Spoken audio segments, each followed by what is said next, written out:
People of the world, can you believe it? Episode 228. Ya entrepreneurs, you guys are crazy. Did you know our guest on the show today is from Minnesota? Yeah, it's cold up there. Got some hardy folks up there killing the game. He's supposed to be an agriculture teacher in the same way that I'm supposed to be a Spanish teacher. Neither of us are actually teachers because, as you know, money does help, things like survival.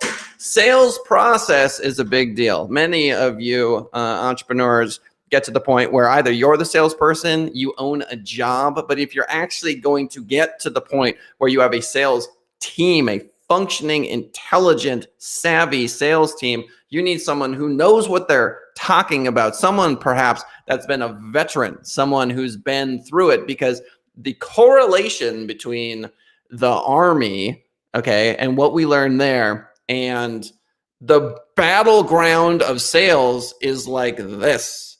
You have to fight if you want to win. Now, it is no surprise to me that our guest on the show today was 18 years in BNI, Business Networking International. Just imagine a bunch of people sitting around. Each one represents a trade or a business, like electrician, plumber, lawyer, dentist, etc. He took that understanding and all of those years and turned it into Success Champions, which is kind of like BNI, but totally online, and you break out into smaller groups so you actually get what you want. What do you want? Relationships with people where you're talking to actual human beings that might refer you business. Ladies and gentlemen, our guest on the show today, the one, the only, Kevin Snow. Hey, Kellen. Hi, everyone. I'm excited to be here. This is going to be a lot of fun. I can tell already. Your Minnesota accent is my favorite thing right now. I actually grew up in South Dakota and then moved here after. So I have a little weird combination going on. Yeah, you do. I'm a big fan. People will make fun of me because I'll say, I don't have an accent. And they'll be like, oh, you don't have an accent? Then I'm like, whatever. Yep. The long O's give us away all the time. Yeah, they sure do. Okay, so I want the life story. I want all that. But backstage, we were talking about two things in particular. I'm going to talk about both of them. One, sales process, where most people screw up. Let's start with that. So I'm a small business. I don't have any money. I'm the sales guy. I'm the operations guy. I grow past that. So now I've got my little people kind of helping a little bit. But I can't afford $50,000 plus bonus sales guy. So I'm living in get the commission only person who's like stoned, right? This person is stoned all of the time. And they show up, they flake out. That period in the growth of a company, what are you supposed to do? Sales guru, teach us. Well, I'm of the belief that the CEO, the founder, should always be the number one salesperson because you have the passion and that's going to come across. You are going to be able to outsell any salesperson on your team in front of someone because the company is your baby, and the other business owners are going to realize that, and you're going to have that peer-to-peer conversation, whereas your other salespeople are just really selling, and it's not going to be that same passion. They may love the product and think, my God, this is the best thing since sliced bread, but it's still not theirs. It's just a job. So the key to have a salesperson come on and start selling is for the owner or the founder or whoever has been that big salesperson to be able to pass that information on and say, here's how you sell. One of my favorite questions when I'm working with clients on their sales process is, what is that one thing you say to a prospect where you just see the lights go on in their eyes? They're like, oh, now they get it. Yep. And most of them is like, oh, I don't know. And it's because they're not paying attention to how they're selling. They're just going through the motions and hoping things close. And it's like, oh, sweet, we got a client, we have revenue coming in, and they're not really paying attention. So the first thing, if you have that inclination that, hey, I want to grow, I want to bring on salespeople, it's really important for you to start understanding that and how you sell and paying attention to, hey, what are the things I say every time? Mm-hmm. because I know they're going to understand it when I say it. What Yeah. are the steps I take? And that's going to be the basis for your sales process. You know, Yeah. So for us, it's monthly contracts are unethical. That's what always gets the people on the other side of the aisle fired up. And then when I'm selling, being incredibly honest with people, I think that's really hard for a salesperson on my staff to learn, which is they come in and they're asking for SEO. And I'm like, I don't know if we can do SEO for you or not. I have no idea. I don't know where you rank. I don't know what your website looks like. You could write me a check right now. I'm not going to take it. Right? Because I don't know where you're at, and we do month to month, so I can do a ton of work for you. And then, it's you rank 343rd for personal injury attorney, and you have expectations of ranking in the top 10 within like 6 months. Like, I don't want to work with you. Like, I don't even know if you're a good fit yet. So just because you have a check doesn't mean that we're going to be, client, whatever. And coming from that angle has always worked really well for me. And then, when we do get a ranking report and they are on page 2, it's really exciting. It's actually exciting. It's like, look, you're not blogging. You rank 11th. Here's the search volume for this particular keyword. We're stoked about it for these 6 reasons. Let's go. And yeah, they can feel that. They get that. But I think you're right about, teaching the way as the owner. It's so much harder for a salesperson to say no to a client than it is for you and I as a business owner to say no to a client. Interesting. Because we understand all those second and third order impacts of bringing on the wrong client, how it's going to impact our process, our time management, our ability to be successful with the clients, all these things that it's going to just screw up in our business. But salespeople, they're living for a quota. They're like, it's May 13th. I need to sign this because that puts me at 70% of quota. I'm in a good position to make my nut for the month. And that's where their thought process is. And it's always going to be that way. It's how do I make quota? I got to sell this. I got to sell as much as I can. Not I need to sell the right things. I just think I need to close business. Right. No, you're absolutely right. And I think everything in my life turns into a chess analogy. Just everything does. But yeah, you got different pieces that move in different ways, and that's just the way they move. And you could make the argument that, the owner is the king, but it's like the owner is the player. You know what I mean? The owner is the player. Yep. And I could not more highly recommend people get into chess if they're entrepreneurs. I have learned so much about business through that little game. Sacrificing a queen to win the game, that sort of stuff, like really investing, being aggressive. You can't win chess passively. You can't. At some point, you have to attack. You have to move in. You have to, Have you read Sun Tzu, The Art of War? You know what? You are the 43rd person. I have 3 books that I'm working on right now. One is Stealing Fire, which I really quickly want to chat about, and then we'll talk about Sun Tzu. Stealing Fire is about all of these incredible mavericks that exist, and then their chemical induced enlightenments, right? So all these different like drugs and hallucinogens and all this crazy stuff that all these different groups are doing, genome stuff, because everyone's looking for that little magical edge to expand their consciousness, to look at it differently. It's just fascinating so far. And they talk about group flow with the Navy SEALs, which I think is fascinating. There's individual flow, but then there's a group cohesive flow where you're all in it. And it's almost like you're telepathically communicating. But let's get back to Sun Tzu. So I read that initially when I was going through commissioning for the Army to be a commissioned officer. Right. And it's the basis of all military strategy around the world. 3,000-year-old book, and it's still how we fight wars and battles. Yeah. But it is very applicable to the business world too, because it talks a lot about, understanding your environment and how the environment's going to impact you and the competition, understanding your competition and using all this information to make plans. And it's, and that's really what part of marketing is for companies is understanding the environment, who you're selling to, who you're selling against, all those, and how the environment's changing and how it's going to impact those different groups. And I think it's just really interesting that some of the analogies that they make for, how you engage the enemy is very similar to how you engage a prospect.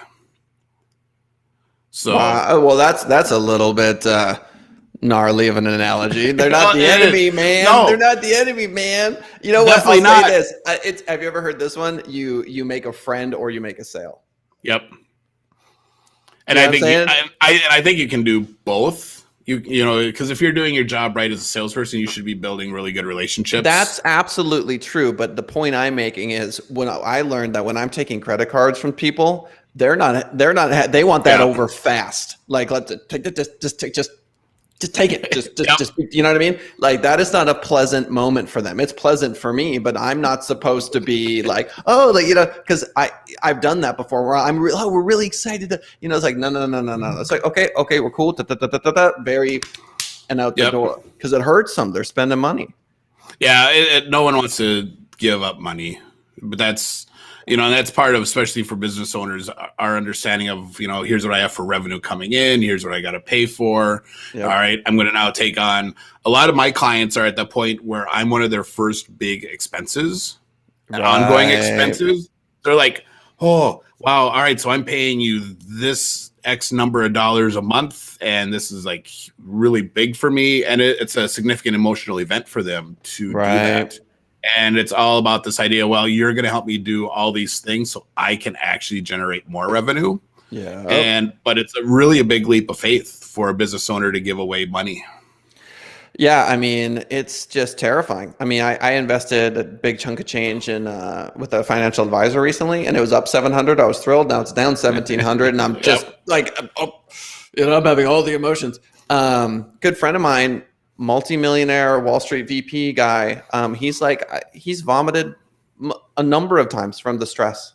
Because you make the big push and then you're just sick. You're literally throwing up, not selling, just waiting. And the investment to me, and I had a little spiritual awakening the other week, whatever, where I've always known that the people are everything. They are the truest of the investments. You're investing in these people, and these people are the ones that are keeping everything afloat. And it's them at the end of the day. Like, forget the money. The money is some cute, like, illusion. Just these numbers, these just cute little numbers. But man, do they pack a punch? Just looking at those numbers and getting a feel for those numbers and getting comfortable with continuously investing in people. Are you a big, like, envision it sort of guy? Visualizations, envisioning the future? I like to have some place where I'm going. I like to have, hey, here's what our end state is going to be. Here's what we're striving for. I'm not really big on goals anymore. I like milestones. And our milestones are all tied towards, all right, so when we hit this, that now means we can do this thing. Okay. So it's not like, hey, our goal for the year is to make this number. It's like, all right, when we get to 300 members in Success Champions Networking, we can do this.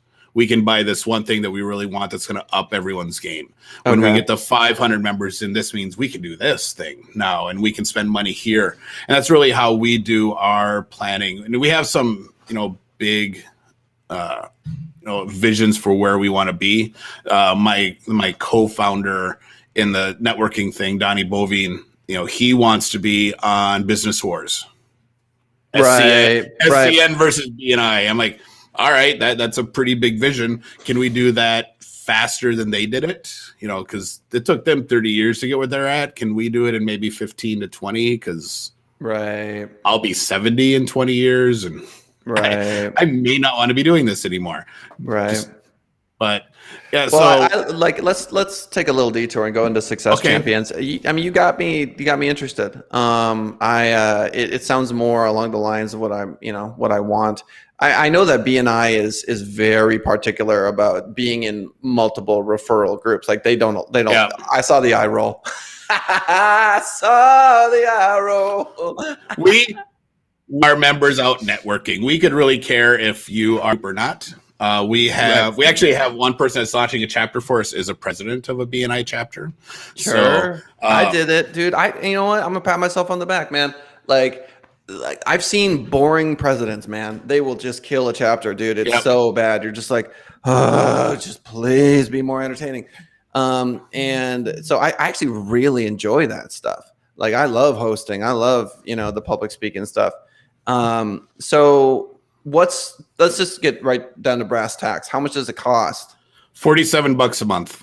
Yeah, that's ridiculous. It's really strong. Yeah, and it was born last March 2020. Donnie, the person who he was one of my clients, and he owns the Success Champions brand. He messaged me at like 4:41 in the morning. Said, "Hey, we should launch virtual networking groups." Yeah, and like normal people, I'm sleeping at 4:41 in the morning, and he texted me back at like 6, like, "So you haven't replied. Does that mean my idea sucks?" I'm like, "No, it means I was sleeping and I haven't had coffee. I'm not ready for you." He had fire. He had a fire. He had a fire. Exactly. And he does that all the time. He always is up that early anyway. But a week later, we launched our first chapter. I love it. And the whole idea behind it is that you network to help other people grow their business. You aren't networkers. You're networking because you want to help other people. And you want to be able to influence and impact other business owners. Do you meet weekly? We do meet weekly. It's an hour meeting. Yeah. Oh, that's good. 90 minutes is a little rough. Our chapter sizes are capped at 30. We do the one person per profession just because it does make it easier. You can't have a networking group with 5 financial planners in it. Yeah.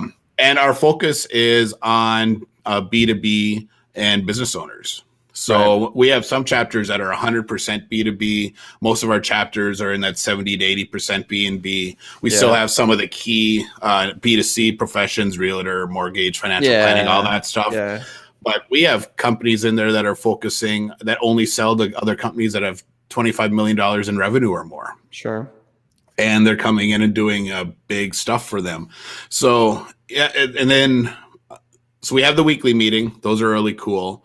Then we also have a weekly Thursday Becoming a Champion training session. It's free for all members. We do it on Zoom. We usually have anywhere from 30 people or more in it a week. It's taught by Donnie. It's taught by me. We have some really awesome members that'll come in and teach on occasion too, but it's all focused on scaling your business. One of the big things that annoyed me when I was in BNI is I would more than once had members come up and say, "I love BNI. I love all the referrals I'm getting, but I can't handle them." What? Because they don't know how to scale their business. Well, that's ridiculous. I don't have that problem. Yeah. I don't have that problem. I know. I'm at the point, it's like, I will figure this out. I will figure this out. But there was no training or support for businesses that wanted to grow. It's like, hey, here, we're going to teach you how to grow your network and get a lot of referrals, but that's it. Right. So our training is all focused on how do you grow? How do you keep getting bigger so you can get better referrals? You can get bigger referrals. You can get more referrals and handle them and love what you're doing. Yeah. So. Okay. Well, I'm sold. It's pretty interesting. I want to... I think what you said about the owner being the best seller is really, that's like the mantra that's resonating with me, and it makes a lot of sense. I'm really excited about the future of my company. I think we're going to do some incredible things. So let's start your chronology a little bit. So we know that you got into the sales process. We knew that you were a teacher. You're supposed to be teaching agriculture. Let's go all the way back. Were you in Minnesota when you grew up? No, I grew up in South Dakota. Oh, that's right. You told me that. Yep. Let me guess. Rapid City.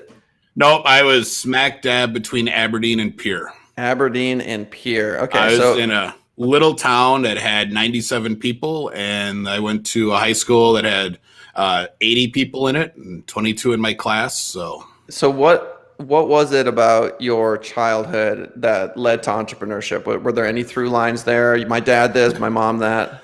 My dad was a farmer, so Okay. that is by definition a small business owner, entrepreneur. Yep. You're literally handling all the marketing decisions, all the production decisions. You're making all these choices, and I didn't make this connection till maybe 5 years ago. When I was looking back, it's like, wow, all right, so here's the marketing operation piece for a farm. Here's the sales, here's the operations, Oh yeah. and there's all these correlations. And I was like, wow, all right, so my dad owns a business. I literally just figured this out. And that was really the only thing that was, in my world, it was a business thing. But that is a business. You're absolutely right. It 100% is. And there are a lot of spiritual analogies, business analogies where people talk about the garden, planting seeds, patience, understanding seasons, right? Yep. I mean, I can only imagine that you have certain clients that don't understand that a season it's a while, 3 months, Yep. They'll bring you on, you'll start the process of getting these salespeople going. It's just like a plant. Like you can't harvest that thing until the food's ready. Yep. You know what I'm saying? Like sunlight, water, sunlight, water, sunlight, water, sunlight, water. They're like, oh, I'm hungry. It's like, well, you really have to be patient, and nothing teaches you patience like farming. Yep. And even, back to the salespeople, bringing them on, even if you have a fantastic onboarding program and tools and support in place for a salesperson and training for the process, it's still going to be a minimum of 6 months, more likely close to a year before they're performing at peak efficiency, because it's going to take them a while to build that pipeline and start getting in front of people and figuring out how to take what works really great for you and how to adjust it to how their selling process is and what their personality is. Because I'm a high C, so I'm very detail oriented. I excel in selling technology because there's all those little minutia that you have to think about. And I can dive deep into stuff with people in the account. Donnie, my business partner for Success Champions, is a high D. He's like bullet points. What's in it for me? Let's move this along faster. I don't want chit chat. Minutia bores me. So he sells completely different. Oh yeah. We sell really great as a team because I will do what he doesn't comfortable doing, and he does stuff that I'm not the best at. Yeah. But it's understanding now when I bring people onto my company to sell, all right, here's our process. All right, they now have to figure out how to apply it to their internal selling mechanism. I need to get more sales meeting with Michelle. Like I'm learning a lot from this interview. I have extricated myself from the process, and I was absolutely convinced for years that was always the goal, because it works. Like if you're an entrepreneur, here's my advice to you when you're just starting out: whatever you're doing now, 6 months from now, get someone else to do it, right? And do that a bunch. But there does come a time when you like get yourself out of a job, where you do eventually look back and you go, okay, well, I'm hosting a show, I'm doing QuickBooks stuff, I'm like a moral leader, I'm making sure that morale is good, I'm making sure people are getting paid, I'm keeping an eye on the finances, I'm doing these things. But I think I've not been wise enough to recognize what you just mentioned, which is I should be in those sales calls with her. I should be selling alongside her so that I can bring whatever that ownership vibe is to those meetings. I think I've abdicated too much responsibility on that side, because I'm a good sales guy, man. Like there's a reason why this company exists. And it's because I was able to get 20 people to buy into the fact that, we're going to do great internet marketing for you. And that, and there's some gong fu, right? There's some kung fu to that. And back to your Sun Tzu analogy. It's all martial arts, baby. Well, and one of the things that, it's just a saying, but you hear it in the military all the time: lead from the front. Yeah. And it's, the lieutenant, the platoon sergeant that's out with his platoon in combat and engaged in the same activities, not sitting back at the battalion headquarters or the company headquarters barking orders. They're gaining the respect and the loyalty of their unit. And I think there's a lot to be said for that business owner who goes out and sells and keeps his own pipeline, bit full as well, because now you get to play in some really cool competitions. All right, who's going to beat the owner this month? Yeah. No, you're absolutely And right. now you can have some fun with that team and that competition. It's like, hey, if I win, here's what we're doing. If one of you beats me, I'm going to take the team out for this event, or we're going to go to a game, or we're going to go to something that's going to be, a prize for everyone. And now you're building that camaraderie and that loyalty and the culture of the organization. That's not just focused on, hey, we need to get to quota. Right. And and look, we don't even have sales quotas. We're not big enough. It's not even a thing. We literally just have the starting of us spending money legitimately on advertising, the starting of this department. It is embryonic. Yep. It just is. And then there's me with this show. And then I want to start doing more stuff like the stuff you mentioned. My thing was I was so reticent to go on all these Zoom networking meetings because they're just hellish. So many of them are just such a gross waste of time, where you've got 30 people, you say one thing once, you know what I mean? And then maybe someone talks and you don't really actually meet anybody, because it really, to me, boils down to the 1-2-1s, which is why I love this show. Because, dude, I would do this anyway. The fact that it's a live show is kind of just over here. I just want to build relationships. Okay, so let's push the chronology a little bit more. So we got 10:56 on the clock, meaning we got less than 4 minutes. Okay. So South Dakota, dad's a farmer. You have the revelation that's entrepreneurship. What kind of kid? No, I want to get to Esther's question. So in chat, Esther writes, "How has your hiring changed in this tight employment market?"